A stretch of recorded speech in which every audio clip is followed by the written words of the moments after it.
안녕하십니까. 자, 오늘 배울 작품은요, 두 번째 작품, 창기파랑가라는 19체 향가인데요. 제목 보시면 아시겠지만, 기파랑이라는 화랑을 찬양하는 노래, 예찬하는 노래라는 의미의 제목을 지닌 작품이고요. 신라 경도광 때 승려 충담사가 화랑인 기파랑을 찬양하면서 지은 19체 향가예요. 아래 해석본은 나와 있으니까 간단하게 내용 정리하고 구조 체크하고 풀이 한번 해보고 그리고 마무리합시다. 거기 첫 번째 감상열기 부분에 보시면 간단한 설명이 있죠. 기파랑이라는 화랑의 고결한 인격을 노래하다. 이게 주제예요. 간단하게 핵심 정리 체크합시다. 첫 번째 갈래. 갈래는 19체 향가, 10행짜리 시죠. 그쵸? 향찰로 기록되어 있는 향가 작품이고요. 갈래 19체 향가 쓰시고, 그 다음 성격, 추모적, 예찬적, 그리고 서정적. 추모, 예찬, 서정적. 되셨죠? 그 다음 제재, 중심 소재죠. 제재는 기파랑의 인품. 됐나요? 그 다음 주제. 자, 주제는 기파랑의 고매한 인품에 대한 예찬 그리고 추모. 예찬이라는 건 찬양한다라는 의미인 거 아시죠? 기파랑의 고매한 아이매야 아이매 고매한 인품에 대한 고고한 아주 수준 높은 아주 높은 그런 인격 인품에 대한 예찬 및 추모. 이해되셨죠? 그 다음에 특징 씁시다. 특징 첫 번째 화자의 독백으로 시상 전개. 화자의 독백으로 시상이 전개된다라고 했는데 사실 이거는 원래 향찰이라는 게 어떻게 해석하느냐에 따라 조금씩 의미가 다를 수 있잖아요. 그래서 학자에 따라서 해석본이 약간씩 다른데 이 교과서에 비상 안에 나와 있는 교과서는 김한진 해독본을 가지고 체크를 하고 있어요. 그래서 김한진 해독본에서는 요 창기파랑가의 내용을 화자의 독백으로 해석을 하고 있거든요. 그래서 그 해석본 잘 체크해 보시고 체크하셔야 돼요. 똑같은 작품인데 해석이 이상해요 라고 얘기하시면 안 돼요. 그래서 특징 첫 번째 화자의 독백으로 시상 전개 됐죠? 그 다음 두 번째 의라고 볼 수 있는데 의미 아시죠? 가치가 뭐가 있냐? 제망매가와 더불어서 가장 유명한 19체 향가죠. 그래서 제망매가와 더불어 가장 서정성이 높은 향가로 평가됨. 가장 서정성이 높은 향가로 평가됨. 되셨죠? 여러 작품, 여러 향가 작품들 중에서도 특히 이 창기파랑가가 약간 해석이 조금씩 달라지는 학자에 따라서 달라지는 아이인데 전체적인 구성을 또 보면 요 김한진 해독본 같은 경우는요 1행부터 5행까지 하나 둘셋넷 다섯 여기까지 여기가 첫 번째 파트 그 다음에 그 아래 3행 6, 7, 8 여기까지 두 번째 파트 그 다음 마지막 낙구는 어차피 똑같으니까 19체 향가에만 있는 낙구 알죠? 9행 10행 요 부분으로 이렇게 나누거든요. 근데 요거 말고 양주동 해독본이 있어요. 거기에서는 3, 5, 2 이런 식으로 나누거든요. 그리고 화자와 달의 문답 구조라고 봐요. 그래서 학교에서 만약에 양주동 해독본까지 가르쳐 주셨으면 그것까지 따로 한번 해석을 해보셔야 돼요. 왜냐하면 해독에 따라서 의미상 차이가 좀 큰 작품이거든요. 그거 잘 알아두셔야 되고 오늘의 수업은 김한진 해독본 중심으로 해서 정리를 할게요. 자, 일단 어차피 구조 나눴으니까 구조부터 먼저 정리하고 갑시다. 1행부터 5행까지 먼저 끊으시고 1행부터 5행까지 내용 1부부터 5부라고 표현을 하는데요. 여기까지는 거기다 체크. 기파랑의 부재 알죠? 없는 거. 기파랑이 없는 부재에 대한 안타까움. 기파랑의 부재에 대한 안타까움. 요걸 드러난 게 첫 번째 파트. 그 다음 6행부터 8행까지 그래서 6구부터 8구라고 표현을 하는데 여기 두 번째 파트는 끊으셔서 기파랑의 고매한 인품을 따르고 싶은 마음 기파랑의 고매한 인품을 따르고 싶은 마음 요게 핵심 마지막 낙구라고 얘기를 하죠. 9행 10행 자, 요 낙구 부분의 마지막 세 번째 파트에서는 기파랑의 고고한 절개 예찬 기파랑의 고고한 절개 예찬 하셨나요? 그럼 이제 구체적으로 파트별로 내용 한번 정리합시다. 첫 번째 거기 향찰로 되어 있는 거는 그냥 간단하게 한 번씩 읽을게요. 열오이 첨이라는 뜻이고 어떻게 해석을 했느냐? 느껴곰 바람에 라고 했어요. 느껴곰이라는 거는 흐느끼며 바라보며 해석본 있으니까 체크하시면서 보세요. 자, 흐느끼며 바라봄에 이런 뜻이야. 왜 흐느끼냐? 더 이상 기파랑을 볼 수 없으니까 그런 것에 대한 왜 추모적 시라고 얘기했었잖아요. 그래서 더 이상 기파랑을 볼 수 없게 된 것에 대한 화자의 슬픔을 흐느끼며 라고 표현을 한 거죠. 흐느끼며 바라봄에 이렇게 해석합니다. 로효사은 월라리 라고 되어 있고, 자, 이슬 발간 달아리 라고 표현했는데 거기 달아 라고 표현한 게 달이죠. 달. 그래서 거기 체크하시고 달 이렇게 달 쓰시고, 달은요 거기다가 씁니다. 달은 만인이 모든 사람들이 만인이 우러르고 싶은 대상, 만인이 우러르고 싶은 대상을 상징하는 거고요. 왜 모든 사람들이 다 쳐다보고 소원 비는 대상이잖아. 그래서 만인이 우러르고 싶은 대상을 상징하고, 광명, 염원의 대상, 광명, 염원의 대상 했는가? 광명, 염원의 대상. 혹은 기파랑의 고매한 인품을 표현하는 거기도 하죠. 기파랑의 고매한 인품까지 하셨나요? 자, 쓰셨으면 그 다음 부분 백운 음축한 북어은 안지하 라고 되어 있는데, 흰 구름 조차 떠간 언저래 라고 했어. 흰 구름을 따라서 좇아서 떠간 그 언저리에 라는 표현이죠. 그래서 달이 흰 구름을 따라서 떠나가서 지금은 볼 수 없는 그런 상황. 자, 모리가른. 그래서 모래가른, 물서리 여해. 이 물이라는 것도 체크하시고, 물서리 여해 할 때 물. 이 물은요, 체크. 기파랑의 맑고 깨끗한, 성품. 기파랑의 맑고 깨끗한 성품을 의미하는 거로 본다 라기도 하고 됐죠.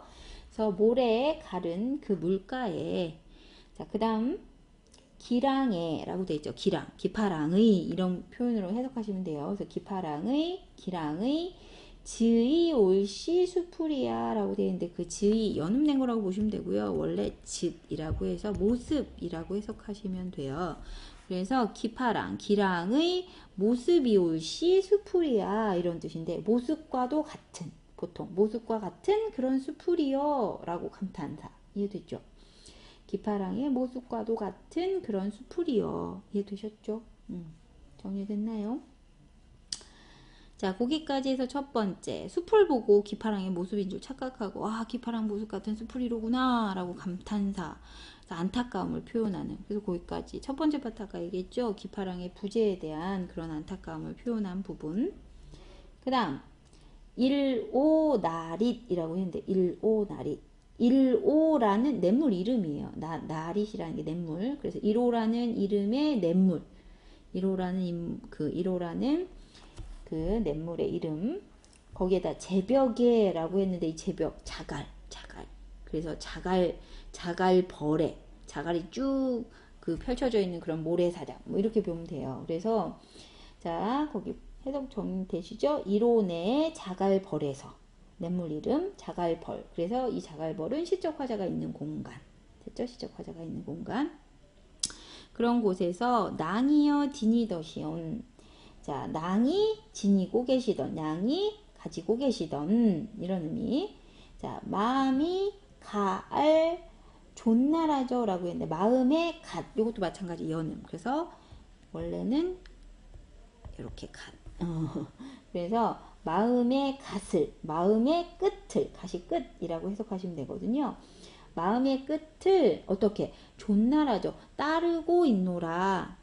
이해됐어요? 그래서 낭이 평소에 지니고 계시던 그런 마음의 갓이라는 건 결국 그 사람의 뜻, 그 사람의 뭐 의지, 생각 이런 것들을 존나라죠. 따르겠습니다. 따르고 싶습니다. 뭐 이런 표현인 거예요.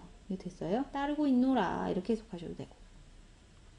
됐죠? 그래서 거기까지가 두 번째 파트.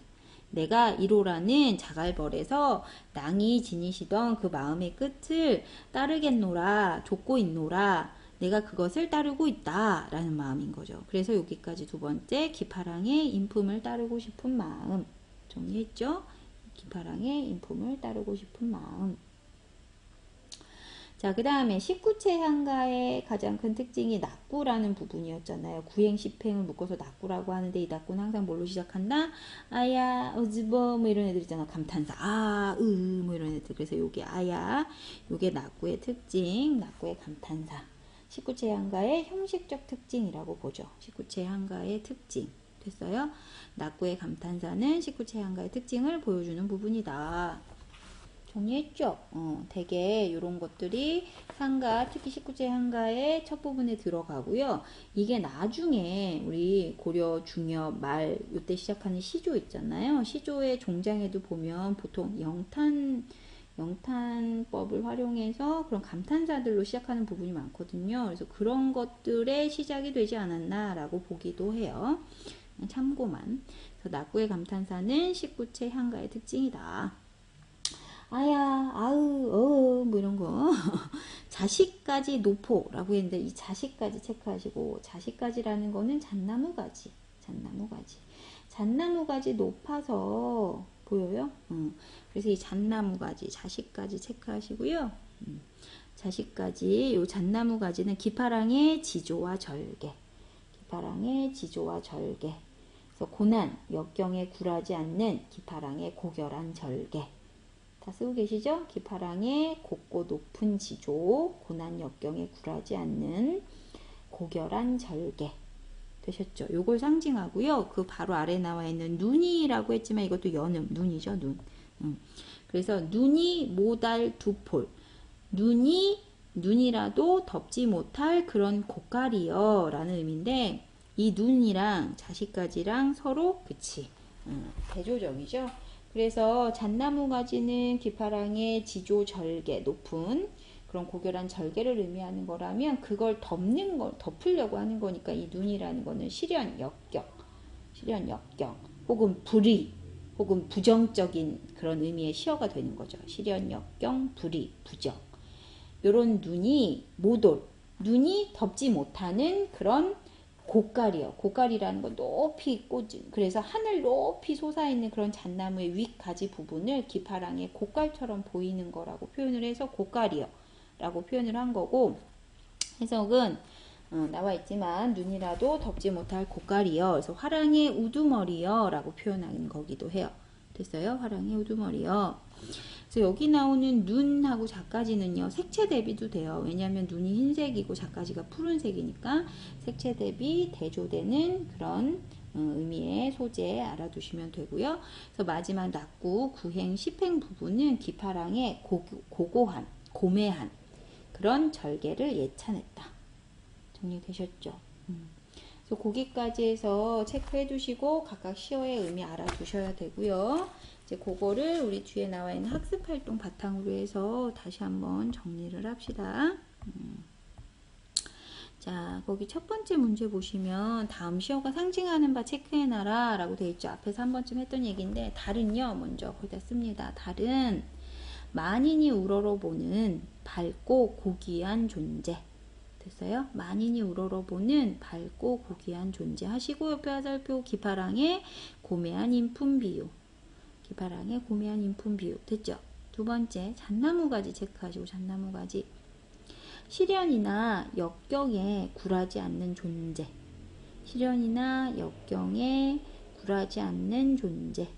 쓰시고, 역시나 화살표. 기파랑의 곧고 높은 지조 비유. 됐죠? 자, 그 다음에 두 번째 문제. 기파랑을 표현한 시어를 한 번 더 찾아봐라. 그래서 이를 통한 대상에 대한 화자의 태도까지 얘기를 하래. 거기 오행, 다섯 번째 구에 보면 기파랑의 모습이 숲을 같다라고 했잖아요. 그러니까 숲을도 기파랑과 관련된 시어겠죠. 자, 여기서 나온 숲을은요, 거기 숲을 체크하시고, 맑고 푸른 물의 이미지와 어울려서 맑고 푸른 물의 이미지와 어울려 깨끗하고 순수한 이미지를 환기시키는 소재. 여기서 환기는 불러일으킨다는 뜻. 숲풀은 맑고 푸른 물의 이미지와 어울려. 그 위에 내가 얘기했었잖아. 1호란 냇물. 그래서 깨끗하고 순수한 이미지를 환기시킨다. 됐죠? 자, 그래서 정리를 해보면 시적 화자는, 다시 고기 옆에다 정리. 시적 화자는 달, 숲풀, 잣나무 가지 등의 자연물을 통해서 쓰고 계시죠? 화자는 달, 숲을, 잣나무 가지 등의 자연물을 통해서 기파랑의 고결한 인품과 높고 고든 지조를 구체적으로 형상화하며 기파랑을 예찬하고 추모하는 태도를 드러내고 있다. 이렇게 하면 답안이 되겠죠. 자, 그 다음에 작가가 두 번째 문제, 작가가 이 작품을 지은 목적을 당시의 사회적 상황이랑 관련지어서 추측해봐라. 간단한 정리만 합시다. 상기파랑가가 창작된 신라 경도광 때는 삼국 통일의 주역이었던 화랑이 국가 의식에서 배제되는 등, 쫓겨났다는 뜻이지, 그치? 배제되는 등 세력이 급격히 약화되던 시기였다. 이러한 상황에서 충담사는 찬란했던 시대의 화랑 정신을 되새기고 화랑의 전통과 업적을 점차 잊어가는 백성들에게 다시금 그 정신을 일깨우고 계승하도록 하기 위해 이 작품을 창작하였을 것으로 추측할 수 있다. 쓰고 참고하세요. 요런 사회적 상황이 있었어요. 그 다음 세 번째, 요거는 우리 수업했던 내용이죠. 이 작품을 시상 전개에 따라 세 부분으로 나누고 중심 내용 전개하기. 자, 그래서 첫 번째 1행부터 5행까지 5구는요 기파랑 모습 생각하는 부분. 그 다음 6부터 그치 8. 그 다음 9, 10. 6, 8 정리합니다. 6, 8, 9는요 기파랑의 고매한 인품을 본받고자 함. 기파랑의 고매한 인품을 본받고자 함. 그 다음 9행 10행 기파랑의 고매한 인품과 높은 뜻에 감동함. 기파랑의 고매한 인품과 높은 뜻에 감동함. 됐죠? 그 다음 두 번째 문제 제9 낙구죠. 아홉 번째 행의 첫머리에 있는 아야가 어떤 역할이냐 거기 정리해서 씁니다. 아야는 앞서 전개된 기파랑에 대한 그리움, 흠모의 정서, 좋아하는 거지, 그치? 그리움, 흠모의 정서를 고조시켜 끌어올려서 그를 찬양하고 추모하는 것으로 시상을 마무리할 수 있도록 이끈다. 됐어요? 아야는 앞서 전개된 기파랑에 대한 그리움, 흠모의 정서를 고조시켜 그를 찬양하고 추모하는 것으로 시상을 마무리할 수 있도록 이끈다. 그런 역할을 한다. 됐죠? 자, 요 두 가지를 바탕으로 19체 한가의 형식적 특징 제시해서 쓰래요. 거기 마무리. 19체 한가는 시상을 3단 구성으로 전개하며 3단 구성, 이 3단 구성은 세 파트 기, 서, 결 이렇게 얘기하기도 해요.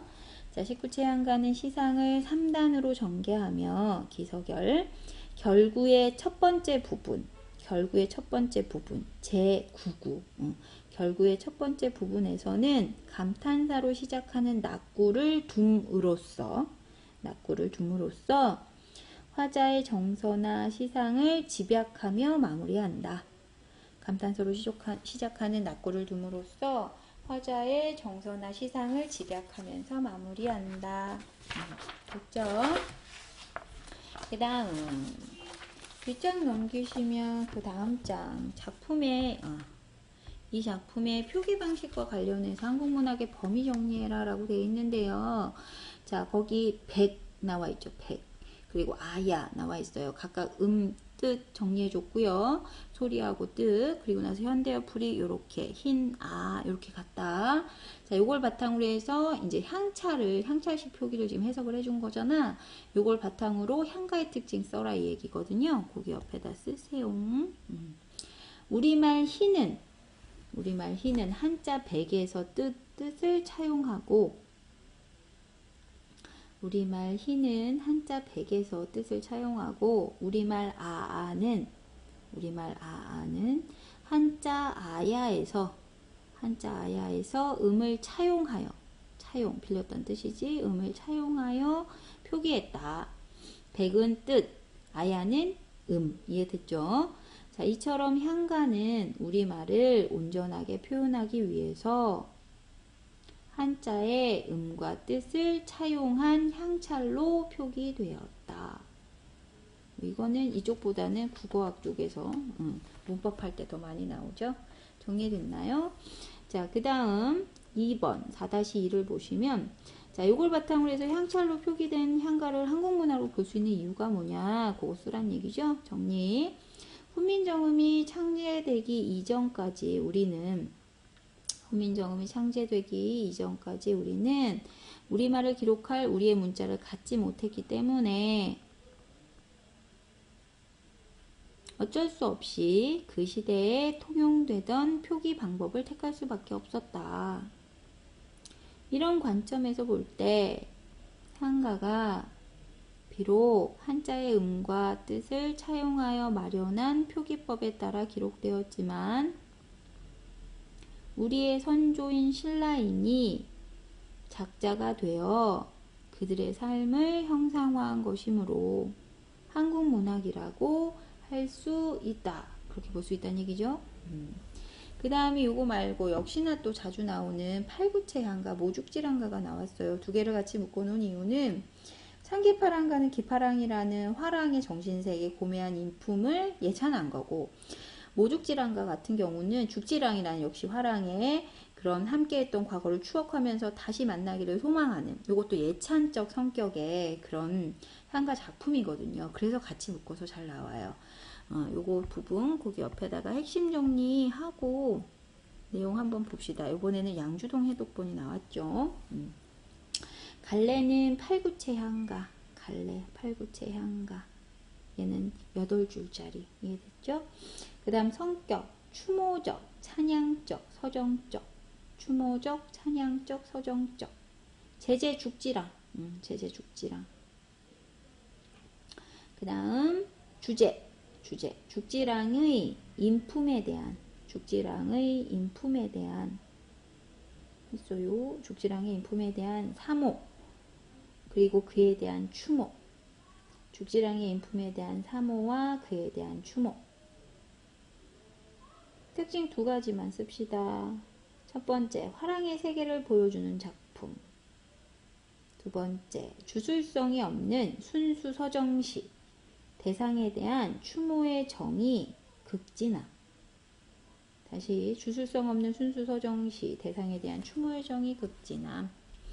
자, 요거는 구성상 1, 2, 3, 4, 5, 6, 7, 8 이렇게 나누거든요. 각각 2행씩 3, 4, 6, 7, 8 이렇게 4파트로 나눠요. 일단 첫 번째부터 먼저 봅시다. 간봄 그림에 라고 표현이 되어 있는데, 간봄이라는 게 죽지랑이 죽은 다음, 요 전제가 뭐냐면 죽지랑의 사후, 죽은 후 추모의 정을 노래한 작품이라고 봤을 때 해서 이해됐죠? 간봄이라는 건 지나간 봄이란 뜻인데, 지나간 봄을 그리워하니 이렇게 해석하죠. 근데 여기에서의 간봄이라는 거는요, 거기 죽지랑이 살아있던 때, 죽지랑과 함께했던 세월, 그 세월을 그리워하니 뭐 이렇게 해석을 해요. 됐죠? 죽지랑이 살아있던 때, 죽지랑과 함께한 세월, 그것을 그리워하니.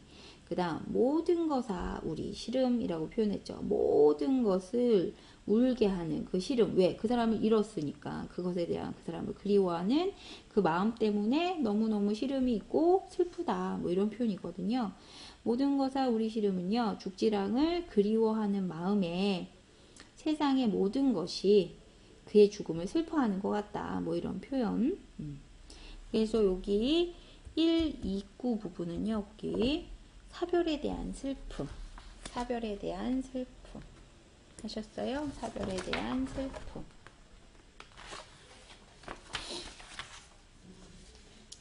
자, 그 다음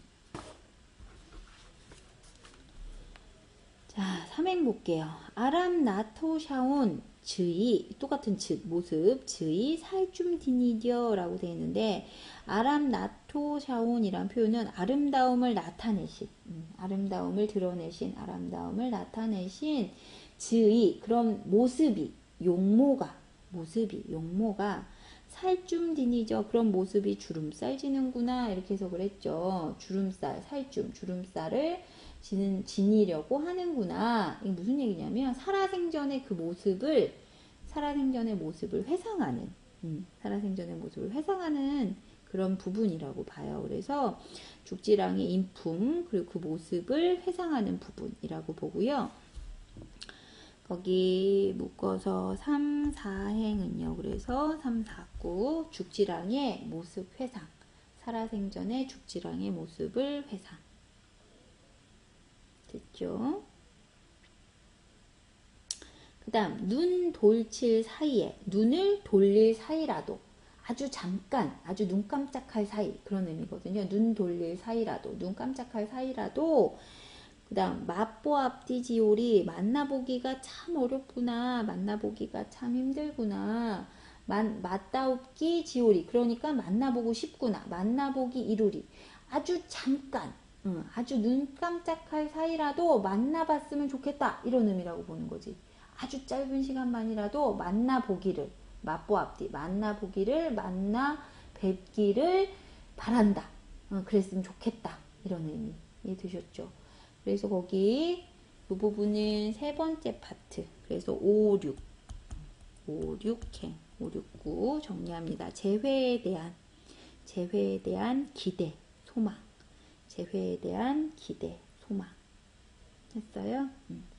그 다음 7, 8행 자 낭이시여 그래서 여기서는 죽지랑을 의미하는 거거든요. 그래서 죽지랑이시여 이렇게 해석하셔도 돼요. 낭이여 죽지랑 의미하는 거 그릴 마음이 여울길 그리워하는 마음에 가는 길 다봇이라고 되어 있는데 이거 다북쑥이라고 해석을 해서요. 다북쑥 우거진 여기서 말하는 다북쑥은 쑥이 무성하게 자란 마을이라고 해석하기도 해요.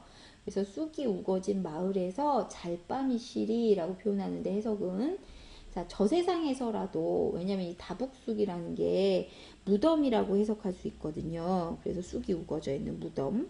그래서 다북쑥 마을 비유적 표현이라고도 보거든요. 그래서 무덤. 그래서 예전에 나중에 무덤에서라도 저 세상에서라도 우리 만날 수 있다라는 확신이기도 하지만 이 세상에서는 만날 수 없다라는 의미도 되죠. 그래서 그것에 대한 한탄도 되는 거예요. 그래서 다북쑥 마을에 잘밤 있겠냐 이런 표현은 거기다 같이 써놔요. 저 세상에서 그러니까 저 세상에서의 만남을 확신 하지만 이 세상에서는 만날 수 없음을 한탄 이 세상에서는 만날 수 없음을 한탄 그래서 7, 8행은 다시 묶으셔서 재회에 대한 확신 되셨어요? 재회에 대한 확신 앞에서 얘기했던 것과 같이 창기파랑가와 모죽지랑가는 대상에 대한 예찬 그리고 그 대상을 예찬하고 그 사람들의 고매한 인품이나 정신세계를 우러르고 따르고자 하는 화자의 태도면에 있어서 되게 공통적이거든요. 그래서 자주 묶어서 나오니까 잘 알아두세요. 정리되셨죠? 자 그러면 그 뒷부분 감상 정리 보시면 간단하게 정리하고 마무리합시다. 창기파랑가 충담사가 지은 식구체향가 자 기파랑의 고결한 인품 높은 이상을 작가지에 비유하여서 노래한 작품 세 파트로 나눠요. 1호, 68, 90 이렇게 세 파트로 나눠져 있고 신라향가 중에 문학성이 뛰어난 작품으로 손꼽힌다. 그리고 19체 향가의 형식적 특징 같이 알아두셔야겠죠. 그래서 4구체, 8구체, 19체 요 순서로 발전했다라고 보고요. 그래서 가장 완성된 형태가 19체라고 얘기해요.